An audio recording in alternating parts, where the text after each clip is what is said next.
Welcome to பனையும் வைப்பும்.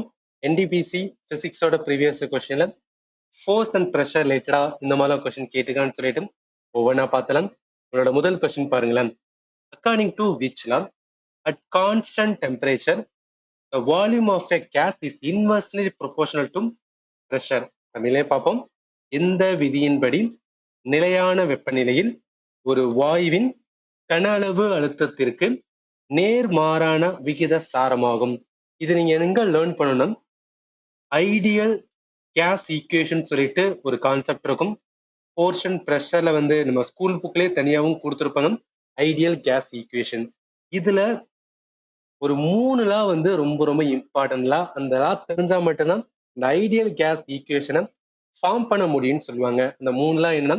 1 boil லா, 2வது Charles லா, 3வது கே லுசாக் லா. இது என்னன்னா ஒண்ணும் கிடையாது. இப்போ ஒரு ஸ்டேட் ஆஃப் மேட்டர், அதாவது ஒரு பொருளை எந்த மாதிரி நிலையில இருக்குன்னு சொல்லுவோம், சாலிடா இருக்குன்னு சொல்லுவோம், லிக்விடா இருக்குன்னு சொல்லுவோம், அதே மாதிரி வந்து கேஸா இருக்குன்னு சொல்லுவோம். இப்போ ஒரு பொருள் சாலிடா இருந்துச்சுன்னா அதுக்கான ப்ராப்பர்ட்டி பண்புகள் இருக்கும். அதே மாதிரி லிக்விடு, அதே மாதிரி கேஸ். இந்த கேஸ்ல இருக்கும்போது அதோட பண்புகளை விளக்குறதுக்கு நிறைய சயின்டிஸ்ட் வந்து ரிசர்ச் பண்ணியிருப்பாங்க. அதுல அவங்க 3 பேர் வந்து ரொம்ப ரொம்ப இம்பார்ட்டன்ட். 3 பேர் என்ன கொடுத்திருப்பாங்கன்னா ஒரு லா வந்து கொடுத்திருப்பாங்க. எதுக்கு அப்படின்னா ஒரு கேஸ், ஒரு வாயு வந்து ப்ராப்பர்ட்டியை வந்து சொல்றதுக்காக. அது என்ன ப்ராப்பர்ட்டினா, இந்த பாய்லி லா அது வந்து என்ன சொல்லுவாங்க, டெம்பரேச்சரை நீங்க கான்ஸ்டன்டா வச்சுட்டா ப்ரெஷருக்கும் வால்யூமுக்குள்ள ரிலேஷன்ஷிப்பை ஈஸியா புரிஞ்சுக்கிற முடியும்னு சொல்லுவாரு.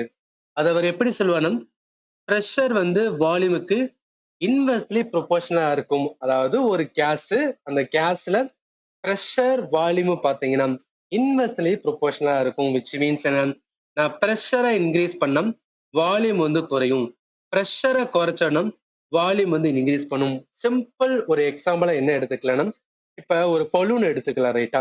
ஒரு பலூனை ஊதி வச்சிருக்கீங்க. ஊதுனோடனே அந்த பலூனை என்ன பண்றீங்கன்னா கையால அமுக்குறீங்க. நம்ம கையால அமுக்கும் போது என்ன, ப்ரெஷரை கொடுக்குறோம், ரைட்டா? ஸோ நான் கையால அமுக்குறேன். ப்ரெஷரை கொடுக்கும் போது என்ன ஆகும் அப்படின்னா, அந்த பலூன் இருக்கு பாத்தீங்களா, அந்த பலூன் என்னன்னா அப்படியே சுருங்கும் பாத்தீங்கன்னா, அந்த சுருங்கும் போது என்ன சொல்லுவோம்னா அதோட வால்யூம். வால்யூம்னா என்ன, அளவு. ஸோ அதோட அளவு என்ன ஆகுது அப்படின்னு பார்த்தீங்கன்னா கம்மியாகுது. இதை இன்னும் அக்யூரேட்டா சொல்லணும் அப்படின்னா ஒரு அனிமேஷன் வீடியோ மட்டும் பார்க்கலாம். இங்க பாருங்களேன். இங்க நல்லா கவனிங்க. டெம்பரேச்சர், டெம்பரேச்சர் என்னன்னா மாறல. அப்ப என்ன, டெம்பரேச்சர் இந்த இடத்துல என்ன இருக்குன்னா கான்ஸ்டன்டா இருக்கு. டெம்பரேச்சர் அதாவது ஒரு கேஸ். ஸோ ஒரு கேஸ் மீன்ஸ் என்ன, இது ஒரு பாத்திரம், அதுக்குள்ள கேஸ் இருக்கிற மாதிரி வச்சுக்கிட்டு இப்ப நான் என்ன பண்றேன்னா ப்ரெஷரை கொடுக்குறேன். ஈவன் நீங்க கூட பார்க்கலாம். ஸோ இந்த ப்ரெஷர் வந்து நல்லா கவனிக்கலாம். ப்ரெஷர் இன்க்ரீஸ் ஆகும்போது என்ன ஆகும்னா இந்த இடத்துல வால்யூம் வந்து கம்மியாகும். நல்லா கவனிங்க. ப்ரெஷர் இன்க்ரீஸ் ஆகும்போது வால்யூம் வந்து கம்மியாகும். ப்ரெஷர் குறையும் போது வால்யூம் வந்து என்னன்னா அதிகரிக்கும். அதுதான் இந்த கிராஃப். அப்ப என்ன சொல்லலாம்னா, இவர் தான் ஃபர்ஸ்ட் டைம் ப்ரெஷருக்கும் வால்யூமுக்கும் உள்ள கனெக்ஷன் வந்து சொல்லியிருப்பாரு. ஒரு கேஸ்ல ப்ரெஷரை நீங்க கூட்டினீங்கன்னா வால்யூம் வந்து கம்மியாகும், வால்யூமை கூட்டினீங்கன்னா ப்ரெஷர் வந்து கம்மியாகும். ஸோ இந்த கனெக்ஷனை சொல்றதுனால தான் வந்து இந்த அதை சொன்னதுனால இந்த லாக்கு அவர் பேரே வச்சிருப்பாரு. அந்த லா பேர் என்ன, பாய்லி லா. அடுத்து சார்லஸ் லா. எப்படி வந்து பாய்லி லா என்ன சொன்னாரு, ப்ரெஷருக்கும் வால்யூமுக்கும் உள்ள கனெக்ட் பண்ணி சொன்னாரு. அதே மாதிரி இவர் என்ன, வால்யூமுக்கும் டெம்பரேச்சருக்கும் உள்ள வந்து ரிலேஷனை சொல்லுவாரு. இதுல என்னன்னா நீங்க ப்ரெஷரா கான்ஸ்டன்டா வச்சுக்கணும். இதுல என்ன அவர் சொல்லுவாருன்னா, ஒரு கேஸ்ல டெம்பரேச்சர் இருக்குன்னா அதுக்கு எதுக்கு நேர்த்தகவில் இருக்குன்னா வால்யூமுக்கு நேர்த்தகவில் இருக்குன்னு சொல்லுவாரு. அப்ப என்ன, நான் டெம்பரேச்சரை இன்க்ரீஸ் பண்றேன்னா அந்த கேஸ்ல வால்யூம் இன்க்ரீஸ் ஆகும், நான் டிக்ரீஸ் பண்ணா டிக்ரீஸ் ஆகும். அதுதான் இங்க இங்க பாருங்களேன். கேஸை நான் ஹீட் பண்ணனா அதோட வால்யூம் என்னன்னா எக்ஸ்பேண்ட் ஆகும். அதை நான் கூல் பண்ண அப்படின்னு பார்த்தீங்கன்னா என்ன ஆகும், சிங்க் ஆகும். அதாவது இந்த கேஸ் வந்து என்ன ஆகும்னா சிங்க் ஆகும்னு சொல்லிட்டு கனெக்ட் பண்ணி சொல்லியிருப்பாரு. அடுத்து கே லுசாக்லா. இவர் என்ன சொல்லுவாரு, ப்ரெஷருக்கும் டெம்பரேச்சருக்கும் உள்ள வந்து கனெக்ஷனை பத்தி பேசுவாரு. இது சிம்பிளா பில்லா படத்துல எப்படி வந்து தலை வந்து ஒரு கண்டெய்னர்ல இருந்து வெளியே வருவாரோ அதை சும்மா ஞாபகத்துல வச்சுக்கோங்க. எதுக்கு சொல்றேன்னா, ஒரு க்ளோஸ்டான கண்டெய்னர். எதுக்கு க்ளோஸ்டான கண்டெய்னர் எடுக்கிறேன்னா வால்யூம் வந்து நம்ம கான்ஸ்டன்டா வைக்கணும். அப்ப என்ன, ஒரு க்ளோஸ்டான கண்டெய்னருக்குள்ள வால்யூம் வந்து கரெக்டா இருக்கும். அந்த இடத்துல வந்து கேஸ் இருக்கும். ஏன்னா அந்த கண்டெய்னருக்குள்ள கேஸ் இருக்கும். அதை நம்ம ஹீட் பண்ணோம் அப்படின்னா என்ன ஆகும்னா அந்த கண்டெய்னர்ல இருக்கிற ப்ரெஷர் என்னன்னா அதிகரிக்கும். அப்ப என்ன சொல்லுவாரு, டெம்பரேச்சர் எதுக்கு நேர்த்தகவுல இருக்கணும், ப்ரெஷருக்கு நேர்த்தகவுல இருக்குன்னு சொல்லுவாரு. ஆல்வேஸ் ரொம்ப தட் எங்கெல்லாம் டெம்பரேச்சர் வந்து கனெக்ட் பண்றாங்களோ அது நேர்த்தகவுல இருக்கும். எங்கெல்லாம் வந்து ப்ரெஷரையும் வால்யூமும் கனெக்ட் பண்றாங்களோ அந்த இடத்துல எதிர்த்தகவுல இருக்கும். இது வந்து கான்செப்ட் நம்ம ஃபண்டமெண்டல் லேர்ன் பண்ணிருக்கணும்.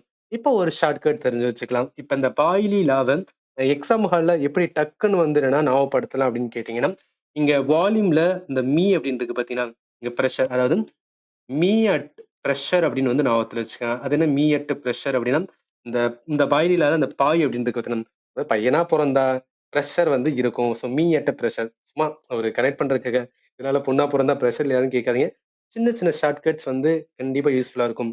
எதுக்கு இத நான் சொல்றேன் அப்படின்னா, எல்லாராலயும் ஃபண்டமெண்டல் லேர்ன் பண்ண முடியும். பட் என்னதான் லேர்ன் பண்ணாலும் நம்மளுக்கு கண்டிப்பா மறந்து போயிரும். அப்படி மறக்கக்கூடாது அப்படின்னா, அண்ட் ஆல்சோ எக்ஸாம் ஹால்ல 4 ஆப்ஷன்ல 2 ஆப்ஷன் எலிமினேட் பண்ணிருவோம். 2 ஆப்ஷன் மட்டும் தான் டவுட்ஃபுல்லா இருக்கும். அந்த டவுட்ஃபுல்லையும் நான் கம்மி பண்ணணும். எனக்கு வந்து நம்ம அக்யூரசி மெயின்டெயின் ஆகணும். இந்த மாரி சின்ன சின்ன ஷார்ட்கட்ஸ் வந்து வச்சுக்கிட்டீங்கன்னு வச்சுக்கோங்களேன், கண்டிப்பா மறக்காது. இந்த 3 இதுக்குமே நம்மளுக்கு ஷார்ட்கட் தேவை கிடையாது. ஏதாவது 1க்கு வச்சுக்கங்க. ஏன் சொல்றேன்னா, நம்ம எழுத போற எக்ஸாம் வந்து ஏதோ எஸ்ஏ எக்ஸாம் கிடையாது. போயிட்டு தியரியே எழுத கிடையாது. 4 ஆப்ஷன் இருக்கு. 4 ஆப்ஷன்ல 1 ஆப்ஷன் மட்டும் தான் சூஸ் பண்ண போறேன். ஸோ அப்ப என்னன்னா ப்ராபபிலிட்டி அந்த இடத்துல எனக்கு இருக்கு. 25% டெஃபினட்டா இருக்கு. அத எப்படி நான் வந்து என்னன்னா கொண்டு வரப்போறேன். ஸோ அதுதான் மேட்டர். இப்ப வந்து நம்மளுக்கு கேள்விக்கு வாங்க. கேள்வி என்ன கேட்டிருக்காங்க? Volume of gas inversely proportional to pressure. அப்ப என்ன வால்யூம் எதுக்கு இன்வெர்ஸா இருக்கணும் அப்படின்னா பிரஷருக்கு. இந்த இது வரும். இப்பதான் பார்த்தோம். பாய்லி லா தான் வந்து மீ அட் வந்துன்னா பிரஷர் அப்படின்னு சொன்ன ஷார்ட்கட் கூட சொன்னேன். இது வந்து ஞாபகத்துல வச்சுக்கலாம். ஷார்ட்கட்ஸ் எதுக்காக சொல்றேன்னா இது எல்லாமே லேர்ன் பண்ணதான். இப்ப நான் சார்லஸ் லா, கே லுசாக் லா இது எல்லாமே எக்ஸாம் லா பார்க்கும்போது இன்னும் 3மே வந்து ஒரே மாதிரி இருக்கிற மாதிரி இருக்கும். ஸோ அதனாலதான் ஷார்ட்கட்ஸ் நல்லாவே ஒர்க்ஃபுல்லா இருக்கும். சரி, அடுத்த கொஸ்டின்ஸ் வந்து நான் போயிடலாம். செகண்ட் கொஸ்டின் பாருங்களேன். What is the other name of Newton first law of motion? இது ரொம்ப ஈஸியான கொஸ்டின். டைரக்டா வந்து என்ன கேட்டிருக்காங்க, நியூட்டனோட ஃபர்ஸ்ட் லாவுக்கு இன்னொரு பேர் என்ன சொல்லுவோம்? லா ஆஃப் இனர்ஷியான்னு சொல்லுவோம். தமிழ்ல நிலைமை விதின்னு சொல்லுவோம். அப்ப இந்த கொஸ்டினுக்கு ஆன்சர் என்ன? லா ஆஃப் இனர்ஷியா தான் வந்து நியூட்டனோட ஃபர்ஸ்ட் லாவோட இன்னொரு பேரு. அப்ப ஆன்சர் ஏ தான் வரும். இப்போ நியூட்டனோட ஃபர்ஸ்ட் லா என்ன சொல்லணும்? ஒரு பொருள் ஓய்வு நிலையில இருந்துச்சுன்னா ஓய்வு நிலையில தான் இருக்கும். இல்ல ஒரு பொருள் வந்து மோஷன் மூவிங்ல இருந்துச்சுன்னா மூவிங்ல தான் இருக்கும். அன்லெஸ் என்னன்னா ஒரு அன்பேலன்ஸான ஃபோர்ஸ் வந்து ஆக்ட் ஆகிற வரைக்கும். இதை சிம்பிளா எப்படி ஞாபகத்துல வச்சுக்கணும்? இப்ப நீங்க உட்காந்துருக்கீங்க, ஒரு சின்ன குழந்தை உங்களை வந்து தள்ளுதுன்னு வச்சுக்கலாம். நம்ம என்ன நகருமா என்ன? சின்ன குழந்தையோட எடை, அதாவது உங்க தள்ளுற ஃபோர்ஸ் வந்து கம்மியா இருக்கும். நம்ம வந்து என்னன்னா கொஞ்சம் வெயிட்டானாலும் உட்காந்துருக்கோம்னு வச்சுக்கலாம். அப்ப என்ன இந்த இடத்துல ஏன் இதை லா ஆஃப் இனர்ஷியா அப்படின்னு சொல்றாங்கன்னா, இனர்ஷியா மீன்ஸ் ஒண்ணும் கிடையாது, மாஸ் சம்பந்தப்பட்டது. அதாவது ஒரு பொருள் இருக்கு, இப்ப நம்ம இருக்கணும், நம்மளோட நிறை எவ்வளவு இருக்கோ அதை விட அதிகமா நிறை கொண்ட பொருள் நம்மளை தள்ளும் போதுதான் நம்ம மூவ் ஆவோம், இல்ல நம்ம அசைவோம். நம்மளை விட கம்மியா நிறை கொண்ட பொருள் நம்மளை தள்ளும் போது நம்மளால நகல மாட்டோம். அந்த நகலாம இருக்கும் பாத்தீங்களா ஒரே இடத்துல, அதான் என்ன சொல்லணும்? இனர்ஷியா, நிலைமம் அப்படின்னு சொல்லுவாங்க. இதெல்லாம் உங்களுக்கு ஆல்ரெடி தெரியும், பட் இருந்தாலும் ஒரு வாட்டி ரீகலெக்ட் பண்றதுக்காக சொல்றேன், ரைட்டா? சரி, அடுத்து போயிடலாம். நம்ம அடுத்த கொஸ்டின்ஸ் பாக்குறதுக்கு முன்னாடி, இப்ப நீங்க சயின்ஸ்ல வந்து ஃபண்டமெண்டல் வந்து கொஞ்சம் வந்து அங்கங்க வந்து கேப் விட்டுருக்கீங்க, இல்ல எங்க ஃபண்டமெண்டல் கொஞ்சம் வந்து என்ன வீக்கா இருக்குன்னு நினைச்சீங்கன்னா நம்மளோட சேனல் ஃபாலோ பண்ணலாம். அதாவது நான் கம்ப்ளீட் வந்து சயின்ஸுக்கான கோர்ஸ் வந்து கம்ப்ளீட் பண்ணி நம்மளோட சேனல்ல வச்சிருக்கேன். அண்ட் ஆல்சோ வந்து கம்ப்யூட்டர் இருக்கு, ஸ்டாட்டிக் ஜிகே இருக்கு. இப்போ நீங்க என்டிபிசி அப்படின்னா இந்த 3 சப்ஜெக்ட் ரொம்ப ரொம்ப இம்பார்ட்டன்ட். ஏன்னா ஜிஎஸ்ல 40 கொஸ்டின்ஸ் வந்து கேட்குறாங்களா, ஸ்டாட்டிக் ஜிகேல இருந்து 10 கொஸ்டின்ஸ் கேட்பாங்க, கம்ப்யூட்டர் இருந்து 5 கொஸ்டின் கேட்பாங்க. இது வந்து ஒரு 15 கொஸ்டின்ஸ். இதுல இருந்து வந்து பாத்தீங்கன்னா ஒரு 15 கொஸ்டின்ஸ். ஸோ மேக்ஸிமம் வந்து இதுலயே அதிகமான கொஸ்டின்ஸ் கேட்கறதுக்கு சான்சஸ் அதிகம். நான் சும்மாலாம் சொல்லல. ப்ரீவியஸ் கொஸ்டின் நிறைய அனலைஸ் பண்ணிட்டு அப்புறம் தான் இதை நான் சொல்லேன். இந்த சப்ஜெக்ட் எல்லாத்தையும் சேர்த்து தான் வந்து நான் ஒரு கோர்ஸாவே வந்து கொடுத்துருக்கேன். இந்த கோர்ஸுக்கான ஃபீஸ் வந்து நீங்க 59 பே பண்ணணும். அதாவது 30 டேஸ். நீங்க என்னைக்கு பே பண்றீங்களோ அன்னிலிருந்து 30 டேஸ் வந்து கணக்கு இருக்கும். ஒரு சிம்பிள் வேல கான்செப்ட் அண்டர்ஸ்டாண்ட் பண்ணணும், ப்ராப்பரா ஒரு சப்ஜெக்ட் வந்து கவர் பண்ணணும்னு நினைச்சீங்கன்னா இந்த கோர்ஸ் நீங்க ஆக்சஸ் பண்ணிக்கலாம். இதுக்கான லிங்க் இந்த வீடியோ நான் டிஸ்கிரிப்ஷன்ல கொடுக்குறேன். நீங்க வந்து செக் பண்ணி பார்த்துக்கலாம். சரி, அடுத்த கொஸ்டின்ஸ் வந்து போயிடலாம். தேர்ட் கொஸ்டின் பாருங்க. What is the equation for Newton second law of motion? முதல்ல நியூட்டனோட செகண்ட் லா எதை பத்தி பேசுது அது தெரிஞ்சாதான் அந்த விதிக்கான நம்ம சமன்பாட்டை வந்து சொல்ல முடியும். முதல்ல அந்த விதி வந்து என்ன சொல்லுதுன்னு சொல்லிட்டு சிம்பிளா லேர்ன் பண்ணிக்கலாம். இப்ப தள்ளுவண்டி இருக்கதா வந்து அசியூம் பண்ணிக்கங்க. அதாவது இந்த ரயில்வே ஸ்டேஷன்ல தள்ளுவண்டி இருக்குல்ல, அந்த மாதிரி அதுல ஒரே ஒரு வந்து பெட்டி இருக்கு. இப்ப என்ன இந்த தள்ளுவண்டி இந்த பெட்டி இருக்கனால என்ன கண்டிப்பா அதுக்கு வந்து என்ன ஒரு நிறை இருக்கும். அதை நான் எம்முன்னு எடுத்துக்கிறேன். இந்த தள்ளுவண்டி என்ன பண்றேன்னா இவர் வந்து இழுக்கிறாரு. இப்ப கண்டிப்பா என்ன ஆகும்? இவர் இழுக்கும் போது இந்த தள்ளுவண்டி வந்து நகர ஆரம்பிக்கும். அப்ப இந்த தள்ளுவண்டி நகர என்ன சொல்லலாம்? அக்சலரேட் ஆகுது அப்படின்னு சொல்லலாம். இப்ப இந்த தள்ளுவண்டி நகருது, அக்சலரேட் ஆகுது. ஏன் அக்சலரேட் ஆகுது? இவரு இழுக்கிறதுனால. அந்த இழுக்கிறத என்ன சொல்லணும்? ஃபோர்ஸ் அப்படின்னு சொல்லுவோம். அதாவது ஒண்ணும் கிடையாது, ஒரு பொருள் ஒரு இடத்துல இருந்து இன்னொரு இடத்துக்கு நகருதுன்னா அது எதனால மட்டும்தான் நகர்த்த முடியும்? ஃபோர்ஸ்னால மட்டும்தான். அந்த ஃபோர்ஸை டிஃபைன் பண்ணி யாரு சொல்லியிருப்பானா, நியூட்டன் செகண்ட் லால சொல்லியிருப்பாரு. F = ma. இப்ப இந்த இடத்துல இது ஒரு பெட்டி இருக்குனால என்ன, கொஞ்சமா ஃபோர்ஸ் கொடுத்தா போதும், ஈஸியா அவர் இழுத்துடலாம். அது இங்க பாருங்களேன், 4 பெட்டி இருக்கு. அப்ப என்ன, கண்டிப்பா அதிகமான ஃபோர்ஸ் கொடுக்கணும். இதுல என்ன சொல்லுவாருன்னா, ஒரு பொருளோட நிறை வந்து எவ்வளவு இருக்கோ அந்த நிறைய பொறுத்தா என்னன்னா ஃபோர்ஸ் வந்து டிசைட் பண்ணப்படும். நிறை அதிகமா இருந்துச்சுன்னா அதிகமான ஃபோர்ஸ் தேவை, நிறை கம்மியா இருந்துச்சுன்னா கம்மியான ஃபோர்ஸ் தேவை. இதுதான் என்ன நியூட்டன் வந்து ஒரு செகண்ட் லால வந்து சொல்றாரு. அப்ப என்ன சொல்லலாம், அந்த கேள்விக்கான ஆன்சர் பார்த்தோம், ஆப்ஷன் சி, F = ma. அடுத்து போயிடலாம். ஃபோர்த் கொஸ்டின்ஸ் அப்படின்னு பார்த்தோம். The rate of change of momentum of an object is proportional to the applied unbalanced force in the direction of the force. The rule is known as ஒன்னே கிடையாது. இப்போ நியூட்டனோட second லால வந்து இது வந்து பேஸா சொன்னது F = ma. இதே லாவை அவர் எதை வச்சு சொல்லியிருப்பாரு, மொமெண்டத்தை வச்சு சொல்லியிருப்பாரு. அது என்ன மொமெண்டம்னா, உந்தம் மாற்றம். ஒன்னே கிடையாது. இந்த மொமெண்டம் அப்படின்னு ஒரு வேர்டு வந்து நம்ம எங்க அதிகமா லேர்ன் பண்ணுவோம், இல்ல எங்க கேட்டிருப்போம் அப்படின்னு கேட்டீங்கன்னா, இந்த கிரிக்கெட் கமெண்ட் எல்லாம் பாத்தீங்கன்னா, இந்த IPL கிரிக்கெட் கமெண்ட் எல்லாம் பாத்தீங்கன்னு வச்சுக்கலாம், நிறைய வாட்டி சொல்லுவாங்க, அதாவது மொமெண்டம் வந்து ஷிஃப்ட் ஆயிருச்சு அப்படின்னு சொல்லுவாங்க. அந்த மூமெண்டத்துல என்ன மீன் பண்றாங்க அப்படின்னு கேட்டீங்கன்னா, சிம்பிளா சொல்லணும் அப்படின்னா மூமெண்ட்னா ஒண்ணும் கிடையாது, மூவிங் ஃபோர்ஸ் அப்படின்னு சொல்லுவாங்க. அது என்ன மூவிங் ஃபோர்ஸ் அப்படின்னு கேட்டீங்கன்னா, இப்போ ஏதோ ஒரு பொருள் எடுத்துக்கலாம். அந்த பொருள் வந்து ஏதோ ஒரு நிறை இருக்கும். அந்த பொருள் எவ்வளவு ஃபாஸ்டா அந்த நிறைய வச்சு மூவ் பண்ண முடியுதோ அதை என்ன சொல்றாங்கன்னா மூமெண்டம். இதை டெஃபனிஷன் சொன்னா P = m × v அப்படின்னு சொல்றாங்க. m ஃபார் நிறை, v ஃபார் வெலாசிட்டி, எவ்வளவு வேகம். இதை நம்ம மல்டிப்ளை பண்ணா அதுதான் ஒரு பொருளோட வந்து மூமெண்டம். P ஃபார் வந்து மூமெண்டம். அந்த மாதிரி ஒரு மூமெண்டம் உள்ள ஒரு பொருள், அதுல ஏதாவது மாற்றம் ஏற்பட்டுச்சுன்னா அது எதனால மாற்றம் ஏற்படும்னா கொடுக்கிற ஃபோர்ஸ்னால இருக்கும். அப்ப ஒரு பொருள் அதோட மூமெண்டத்துல ஏற்படும் மாற்றம் எதுக்கு டைரக்ட் ப்ரொபோர்ஷனலா இருக்கணும், நெட் ஃபோர்ஸ். கொடுக்கிற ஃபோர்ஸுக்கு வந்து என்னன்னா நேர்த்தகவுல இருக்குன்னு சொல்லி யாரு சொல்லுவானா, நியூட்டன் செகண்ட் லால சொல்லுவாரு. அவர் F = ma வந்து காமனா சொல்லுவாரு. இதை வந்து என்னன்னா எங்க இருந்து கொண்டு வந்திருப்பாரு, இதை உள்ள கொஞ்சம் டெக்னிக்கலா போனோம் அப்படின்னா அது என்னன்னா P = me. இதை வச்சுதான் என்ன பண்ணுவானா, இந்த F = ma வந்து டெரைவ் பண்ணுவாரு.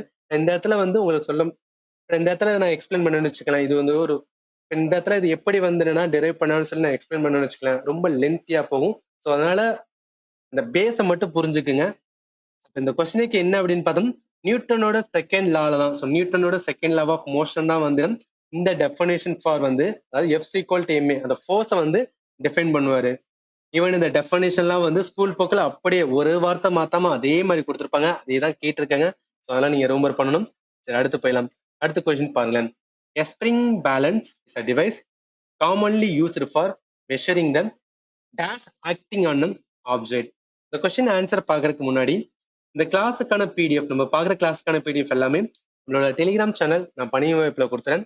எதுக்காக தான் நான் சொல்றேன், நம்ம சாப்டரா பார்க்கறனால இந்த பிடிஎஃப் நீங்க ஃபைனல் மினிட்ல வந்து ரிவைஸ் பண்ணா நல்லாவே யூஸ்ஃபுல்லா இருக்கும். ஸோ அதுக்காக தான் சொல்றேன்.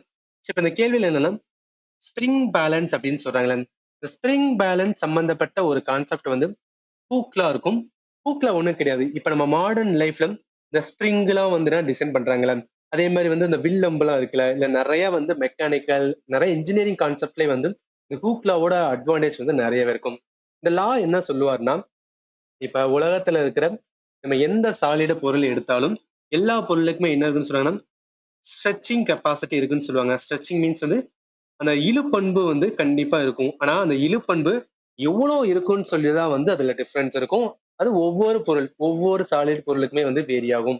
இப்ப இந்த ஹூக்லால இவர் வந்து என்ன சொல்லுவார்னா, ஒரு பொருள் அந்த பொருளுக்கு எவ்வளோ அதோட ஸ்ட்ரெச் பண்ணி இழுக்க முடியும், அதை எப்படி கண்டுபிடிக்கலன்னா, நீங்க அந்த பொருளை போய் வந்து நோண்ட வேணாம். அதுக்கு நீங்க என்ன பண்ணலாம், ஃபோர்ஸை கொடுத்து வந்து இது பண்ணலாம். அதாவது ஒரு பொருள் இருக்கு, அந்த பொருளை என்ன பண்ணுங்கன்னா இழுக்கிறதுக்கான ஒரு ஃபோர்ஸை கொடுங்க. அந்த ஃபோர்ஸ் எவ்வளவு கொடுக்குறீங்களோ அந்த அளவுக்கு என்ன ஆகும்னா அந்த பொருள் வந்து ஸ்ட்ரெச் ஆகி வந்து டிஸ்டன்ஸ் விரியும். ஒரு கட்டத்துல நீங்க ஃபோர்ஸ் அதிகமா கொடுக்கும்போது அந்த ஸ்ட்ரெச்சிங் உடைஞ்சிட்டு, ஃபார் எக்ஸாம்பிள் லப்பர் இருக்கு, ஒரு லப்பரை நான் ஸ்ட்ரெச் பண்ணி இழுக்கிறேன், நான் ஃபோர்ஸ் கொடுத்து இழுக்கிறேன்னா ஒரு அளவுக்கு மீறி நம்ம இழுக்கும் போது என்ன ஆகும்னா பிஞ்சிருமா. அப்ப என்ன பண்ணுங்கன்னா அந்த பொருளுக்கான ஸ்ட்ரெச்சிங் கெப்பாசிட்டி இல்ல ஸ்ட்ரெச்சிங் பண்பு வந்து நம்ம கொடுக்குற ஃபோர்ஸை வச்சு நோட் பண்ணிக்கலாம். இந்த மாதிரி ஒவ்வொரு பொருளுக்கும் அந்த இழு பண்பை நம்ம கொடுக்குற ஃபோர்ஸை வச்சு வந்து டிசைட் பண்ணிக்கலாம்னு சொல்லிட்டு ஃபர்ஸ்ட் டைம் என்னன்னா ஒரு டைரக்ட் ரிலேஷன்ஷிப் ஃபோர்ஸுக்கும் ஸ்ட்ரெச்சிங் டிஸ்டன்ஸ், ஒரு பொருள் ஒரு ஆப்ஜெக்ட் இருக்குன்னா அந்த பொருளோட இழு பண்பை கண்டுபிடிக்கிறதுக்கு ஃபோர்ஸை வச்சு நம்ம கண்டுபிடிக்கலாம்னு சொல்லிட்டு இந்த மாதிரி ஒரு ரிலேஷன்ஷிப்பை கொண்டு வந்ததுனாலதான் இவர் வந்து ரொம்பவே பேசப்படுவாங்க. அதை வச்சுதான் என்னன்னா நிறைய பொருள்கள் வந்து நம்ம உருவாக்குது. நம்ம ரியல் லைஃப்ல ஸ்ப்ரிங்கோட அட்வான்டேஜ் நிறைய இருக்கு. இப்போ ஒரு கார் மெக்கானிக் ஷெட்டுக்கு எல்லாம் போனோம்னா அந்த கார் மேல நிக்கணும் ஒரு ஸ்ப்ரிங் கிட்ட ஒரு நிப்பாட்டி வச்சிருப்பாங்க. ஈவன் நிறைய நம்ம லைஃப்ல யூஸ் பண்ற நிறைய இதுல வந்து ஸ்ப்ரிங்கோட அட்வான்டேஜ் இருக்கு. நாங்க சொன்னதான் இந்த இடத்துல பாருங்களேன். நம்ம புல் பண்றோம், நம்ம புல்னா என்ன ஃபோர்ஸ் கொடுக்கும், அது வந்து என்ன கம்மியான வந்துன்னா ஸ்ட்ரெச் வந்து வெளியே வரும். அதே அதிகமா நம்ம புல் பண்ணோம் ஸ்ட்ரெச் அதிகமா கொடுக்கும். புல் பண்றதை விட்டுட்டா என்ன ஒரிஜினல் ஷேப்புக்கு வந்துடும். அப்ப என்ன சொல்லலாம்னா நம்ம கொடுக்குற ஃபோர்ஸை பொறுத்தா வந்து அந்த ஸ்ட்ரெச் இருக்கு.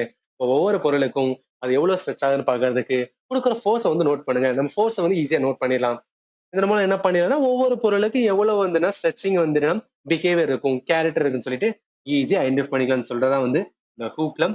அப்ப என்ன இந்த ஸ்ப்ரிங் பேலன்ஸ் அப்படின்னு எதுக்கு வந்து சொல்லுவாங்கன்னா இந்த ஹூக்லாக் தான் சொல்லுவாங்க.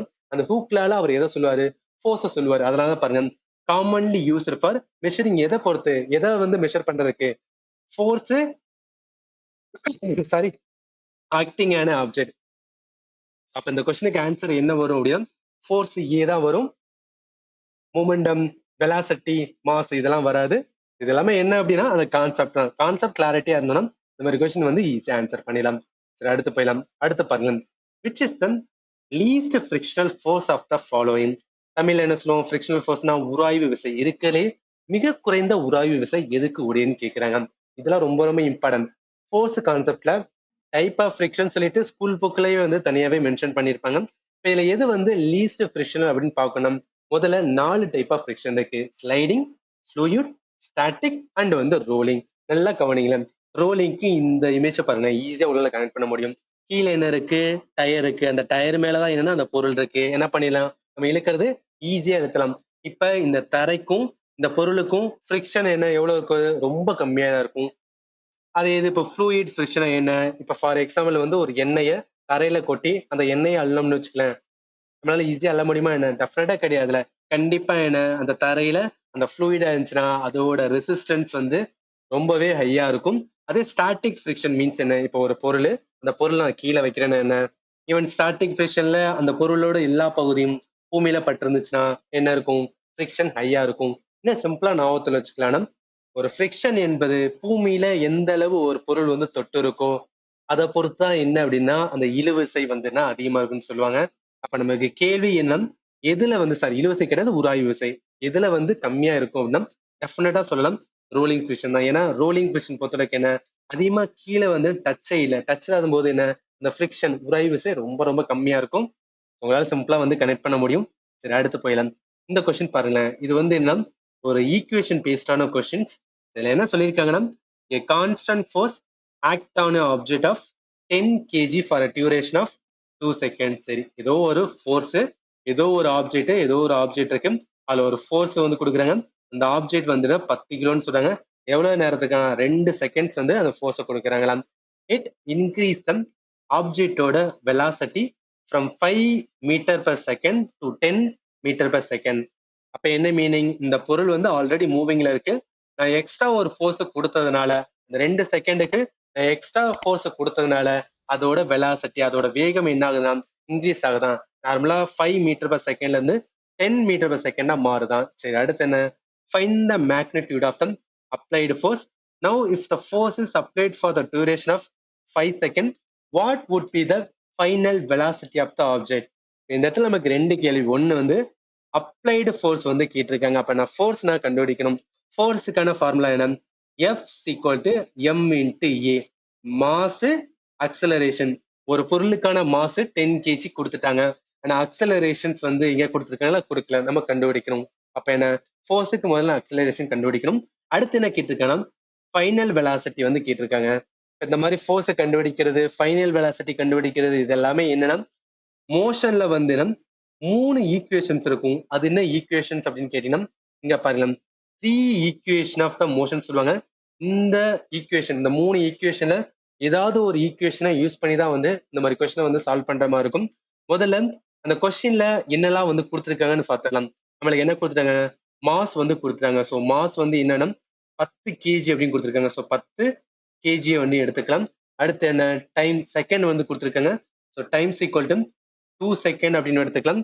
அடுத்து அந்த ஆப்ஜெக்டோட வெலாசிட்டி, இனிஷியல் வெலாசிட்டி வந்து 5 metre per second, final velocity வந்து 10 metre per second.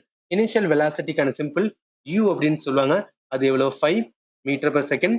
Final velocity நம்ம வின்னு சொல்லுவோம். v is equal to 10 metre per வந்து செகண்ட். இப்போ என்னன்னா, நான் ஃபோர்ஸை கண்டுபிடிக்கணும்னா மாஸ் இருக்கு, 10 கிலோ இருக்கு, பிரச்சனை இல்லை. நான் அக்சலரேஷன் தெரிஞ்சா போதும். அதை வச்சு என்ன கண்டுபிடிச்சேன்னா ஃபோர்ஸை முதல்ல வந்து கண்டுபிடிச்சிடலாம். இப்ப இந்த அக்சலரேஷன்ஸ் நம்ம கண்டுபிடிக்கிறதுக்கு என்னன்னா, இந்த 3 சமன்பாடுல ஒரு சமன்பாடை யூஸ் பண்ண போறோம். இதுல நம்ம எதை யூஸ் பண்ண போறோம்னா, இந்த ஏ தான் வந்து அக்சலரேஷன். மூணுலயுமே வந்து ஏ இருக்கு. ஆனா இங்க எஸ் இருக்கு பாத்தீங்கன்னா, இந்த எஸ் என்ன சொல்லுவாங்கன்னா டிஸ்பிளேஸ்மெண்ட் சொல்லுவாங்க. எவ்வளவு தூரம் அடைஞ்சிருக்கு, டிஸ்டன்ஸ் அப்படின்னு கூட சொல்லலாம். இப்ப நமக்கு இந்த கொஸ்டின் வாங்கலாம், நம்ம கொஸ்டின்ல வந்து டிஸ்டன்ஸை பத்தி எங்கேயுமே சொல்லலாம். என்ன பண்ண முடியாது, டிஸ்டன்ஸ் இருக்கிற மாதிரி நான் யூஸ் பண்ண முடியாது. அது இல்லாம இருக்கிற சமன்பாடை பாருங்க, v is equal to u plus at. இந்த சமன்பாட்டை யூஸ் பண்ணலாம். வெலாசிட்டி அண்ட் வந்து டைமை ரிலேட் பண்ற வந்து இந்த ஈக்குவேஷன். அப்ப என்ன, v is equal to u plus வந்து atக்கான சமன்பாடு நம்ம யூஸ் பண்ணலாம். இப்ப என்ன, v மீன்ஸ் ஃபைனல் வெலாசிட்டி 10 இருக்கு, u மீன்ஸ் என்ன, இனிஷியல் வெலாசிட்டி 5 இருக்கு, பிளஸ் a தான் நம்மளுக்கு வேணும். டைம் எவ்வளோ, 2 செகண்ட். இப்ப என்ன 5 இங்கிட்ட வந்துச்சுன்னா 5 இருக்கும். அப்ப என்ன 2a அப்படின்னு இருக்கும். எனக்கு a தான் வேணும். என்ன 5/2, 5/2னா என்ன 2.5 அப்படின்னு வரும். அக்சலரேஷன் என்ன சொல்லுவோம், மீட்டர் பை வந்து செகண்ட் ஸ்கொயர்னு சொல்லுவோம். இப்போ என்ன, ஃபோர்ஸை கண்டுபிடிச்சலாம். F equal to M into ஏவா, எம் என்ன 10 கிலோ. ஸோ 10 இன்ட்டு இங்கே அக்சலரேஷன் இப்போ கண்டுபிடிச்சிருக்கோம் 2.5. அப்போ 2.5, அப்போ 10 2.5ல போட்டோம்னா 25 வரும். ஃபோர்ஸுக்கான அலகு என்ன, நியூட்டன். அப்போ என்ன ஆன்சர்ல அப்ளைட் ஃபோர்ஸ் வந்து 25 நியூட்டன். ஸோ மொதல் ஆப்ஷனும் தேர்ட் ஆப்ஷன் எலிமினேட்டட். இப்போ நம்ம என்ன கண்டுபிடிச்சா ஆகணும், டெஃபினட்டா ஃபைனல் வெலாசிட்டி கண்டே பிடிச்சாகணும். ஏன்னா 2 ஆப்ஷன்ஸ் இருக்கு, இதர் பி இருக்கு ஆர் வந்து டி இருக்கு. இப்போ ஃபைனல் வெலாசிட்டி கண்டுபிடிக்கணும், எது கண்டுபிடிக்கணும், அந்த 25 நியூட்டன் ஃபோர்ஸ். இப்போ புதுசா வந்து 5 செகண்ட் என்ன ஆகுதுன்னா அப்ளை ஆகுதான். இப்போ இதுக்கு தான் நம்ம ஃபைனல் வெலாசிட்டி கண்டுபிடிக்கணும்.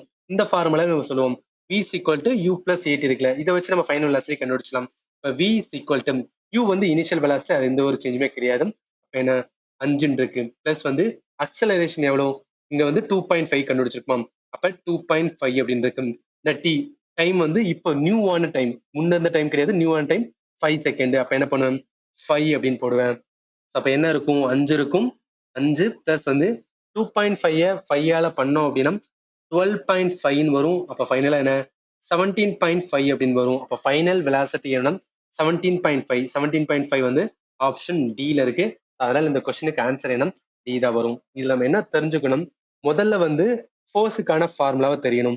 அதுக்கப்புறம் என்ன தெரியணும், இந்த 3 ஈக்குவேஷன் ஆஃப் த மோஷன் சொல்லிட்டு ஒரு கான்செப்ட் இருக்கு, அதை நம்ம லேர்ன் பண்ணியிருந்தா மட்டும்தான் இந்த மாதிரி கொஸ்டினை வந்து நான் கரெக்டா ஆன்சர் பண்ண முடியும். இந்த மாதிரி கொஸ்டின் நம்ம தப்பு இல்லாம ஆன்சர் பண்ணணும்னா கான்செப்ட் வந்து கிளாரிட்டியா இருந்தா மட்டும்தான் இது வந்து ஆன்சர் பண்ண முடியும். ஈவன் நம்மளோட அந்த ஃபண்டமெண்டல் கோர்ஸ் சொன்னல, அதுலயே நான் என்ன பண்ணிருப்பேன் அப்படின்னு பார்த்தோன்னா, எப்படிலாம் வந்து இந்த ஃபார்முலாவை வச்சு கொஸ்டின்ஸ் வந்து கேட்பாங்க, எப்படி ஆன்சர் பண்ண சொல்லிட்டு ஒரு 38 மினிட்ஸ் வந்துன்னா கம்ப்ளீட்டாவே எப்படிலாம் வந்து மோஷன்ல அந்த 3 ஈக்குவேஷனை பேஸா வச்சு எப்படிலாம் கொஸ்டின்ஸ் வந்து கேட்பாங்க, எப்படி ஆன்சர் பண்றது, எந்த மாதிரிலாம் ட்விஸ்டடா கொஸ்டினா கேட்பாங்கன்னு சொல்லிட்டு நான் டீட்டெயிலாக கொடுத்துருக்கேன். சரி, அடுத்து போயிடலாம். அடுத்த கொஸ்டின் பாருங்க, among the following the weakest force, எது பலவீனமான விசை அப்படின்னு கேட்குறாங்க. நம்ம இந்த வீக்கஸ்ட் ஃபோர்ஸ் ஸ்ட்ராங்கஸ்ட் ஃபோர்ஸ்லாம் எதுல சொல்லலாம், ஃபண்டமெண்டல் ஃபோர்ஸ்ல தான் வந்து கம்பேர் பண்ணும்போது சொல்லுவாங்க. இருக்கலே வீக்கஸ்ட் ஃபோர்ஸ் அந்த ஃபண்டமெண்டல் ஃபோர்ஸ்ல எதுனா கிராவிடேஷனல் ஃபோர்ஸ், ஸ்ட்ராங்கஸ்ட் ஃபோர்ஸ் என்ன சொல்லுவாங்கன்னா ஸ்ட்ராங்கான நியூக்ளியர் ஃபோர்ஸ் அப்படின்னு சொல்லுவாங்க. இப்போ இதை நம்ம லேர்ன் பண்ணியிருந்தோன்னு வச்சுக்கலாம். இந்த கொஸ்டின் என்ன அப்படின்னு பார்த்தோம்னா 4ல பாருங்க, எலக்ட்ரிக் ஃபோர்ஸ் இது வந்து fundamental force, gravitational force fundamental force, nuclear force fundamental force, பயான் ஃபோர்ஸ் வந்து மிதக்கும் விசை. அதாவது இந்த நிறைய வந்து பூச்சிகள்லாம் தண்ணி மேல நிற்கும் பார்த்தீங்கன்னா அதை என்ன சொல்றாங்க, பயான் ஃபோர்ஸ். பயான் ஃபோர்ஸ்ல இருக்கிறதுலயே என்ன அப்படின்னு பார்த்தோம்னா இந்த இதெல்லாம் கம்பேரே பண்ண முடியாது. இதெல்லாம் வந்து ரொம்ப ரொம்ப பெரிய பெரிய வந்து ஃபோர்ஸுங்க, அதோட இதெல்லாம் கம்பேரே பண்ண முடியாது. அப்ப சிம்பிளா என்ன சொல்லலாம், இதான் இருக்கல வீக்கஸ்டான ஃபோர்ஸ்னு சொல்லிட்டு ஆப்ஷன் வந்து டிஏ வந்து கரெக்டா எடுக்கலாம். சரி, அடுத்து போயிடலாம். அடுத்த கொஸ்டின்ஸ் அப்படின்னு பார்த்தோம்னா, the following statement applies to which law from the given options. என்ன லைனா, the line that join any planet to the sun sweep equal area in equals interval of time. இவனுக்கு எதுவும் கெப்லரோட லா, மோஷன்ல 2 இது வந்து ரொம்ப ரொம்ப இம்பார்ட்டன்ட். ஒன்னு நியூட்டனோட லா, இன்னொன்னு கெப்லரோட லா. கெப்லர் வந்து 3 விதி சொல்லியிருப்பாரு. இந்த 3 விதியில 2வது விதியை என்ன சொல்லுவாங்கன்னா லா ஆஃப் ஈக்குவல் ஏரியா அப்படின்னு சொல்லுவாங்க. அதாவது இந்த விதியில அவர் என்ன சொல்லுவாருன்னா ஒரு சிம்பிள் அனிமேஷன் மட்டும் பார்த்தலாம். நீங்க நல்லா கவனிங்களேன். இந்த மஞ்சள் கலர் இருக்கு பாத்தீங்களா, இதுதான் வந்து நம்மளோட சன்னு. சன்னை சுத்தி என்ன கோள்கள் சுத்தி வரும். இப்ப சன்னில இருந்து சூரியன்ல இருந்து ரொம்ப தொலைவில் 2 புள்ளியை வந்து எடுத்துக்கன்னு சொல்றாரு. அந்த சுத்தி வர பாதையில 2 புள்ளியை நீங்க எடுங்க. அந்த 2 புள்ளியை எடுத்து அந்த கோள்கள் வர்ற வந்து எவ்வளவு தூரம் அந்த 2 புள்ளியில கிடக்குதோ அதுக்கான டைமை என்ன பண்ணுங்கன்னா நோட் பண்ணுங்க. அதே அளவான டைமை இந்த சைடு சூரியன் பக்கத்துல அந்த கோள்களோட 2 பாயிண்ட்ல நீங்க பாத்தீங்கன்னா அந்த டைமுக்கு அது ரொம்ப தூரம் என்ன இருக்கும் அப்படின்னு பார்த்தா கடந்திருக்கும். எதை கம்பேர் பண்ணும்போது தூரத்துல இருக்கும்போது அது எவ்வளவு தூரம் கடந்ததோ அதை விட வந்து அதிகமா வந்து கடந்திருக்கும். ஆனா இதுல டிஸ்டன்ஸ் வேணா வந்து அதிகமா தெரியலாம். பட் அதோட ஏரியாவை பாத்தீங்கன்னா அதோட ஏரியாவை பார்த்தீங்கன்னா இங்க எவ்வளவு ஏரியா இருக்கோ அதே ஈக்குவலான ஏரியானா இதையும் இந்த இடத்துலயும் வந்து வந்திருக்கும். அது ஏன் ஏரியா ஈக்குவலனா இருக்குன்னா அதுக்கு காரணம் என்ன சொல்லுவாங்கன்னா சூரியன் கிட்ட அந்த கோள்கள் போகும்போது ஃபாஸ்டா போகும். சூரியனை விட்டு தள்ளி போகும்போது அது ரொம்ப ஸ்லோவா போகும். அதனாலதான் என்ன ஏரியா ஈக்குவலா இருக்கு. அப்படி ஏரியா ஈக்குவலா இருக்கிறதுனாலதான் இந்த டிஸ்டன்ஸ்ல வந்து டிஃபரன்ஸ் இருக்கலாம். டைமை வந்து சேமா வச்சு பார்க்கும்போது சொல்லிட்டு கன்க்ளூட் பண்ணுவாரு. அப்ப என்ன ஏரியா ஈக்குவலா இருக்கிறத வந்து பேஸா வச்சுதான் என்ன பண்றாருன்னா அந்த சூரியன் ரொம்ப ஃபாஸ்டா எங்க சுத்துது, ரொம்ப ஸ்லோவா எங்க சுத்துது, இதை வந்து சொல்லியிருப்பாரு. அதனாலதான் என்ன சொல்றாங்கன்னா இந்த லா ஆஃப் ஈக்குவல் ஏரியா அப்படின்னு சொல்லுவாங்க. நான் சொன்ன கான்செப்ட் தான் இந்த இடத்துல என்ன அப்படின்னு பார்த்தீங்கன்னா தியரியா கொடுத்துருக்கேன். அப்ப இந்த கேள்வி அவங்க கொடுத்த இதுக்கு என்ன இது கரெக்டா வரணும், லா ஆஃப் வந்து என்ன ஏரியா, ஆன்சர் பி தான் வந்து கரெக்டான ஆப்ஷன்ஸ். அவ்வளவுதான். இதோட வந்து இந்த டாபிக் வந்து ஓவர் ஆகுது. 9 கொஸ்டின்ஸ் வந்து கேட்டிருக்கேங்க. இது ஒரு இம்பார்ட்டன்ட் டாபிக் தான். ஏன்னா சிம்பிளாவும் கொஸ்டினா இருக்கு, சம்டைம்ஸ் வந்துன்னா கொஞ்சம் இந்த ஈக்குவேஷன் பேஸ்ட் வந்து கொஸ்டினா இருக்கனால நம்ம எல்லா சைடும் வந்து லேர்ன் பண்ணும்போது தான் இந்த மாதிரி கொஸ்டின் வந்து ஆன்சர் பண்ண முடியும். இப்போ நான் சொன்னது போக வேற ஏதாவது உங்களுக்கு டவுட் இருந்துச்சுன்னா இந்த வீடியோட கமெண்ட் செக்ஷன்ல மென்ஷன் பண்ணுங்க. உங்களுக்கு கண்டிப்பா வந்து ஆன்சர் பண்றேன். அண்ட் ஃபைனலி தேங்க்யூ ஃபார் வாட்சிங் and have a nice day.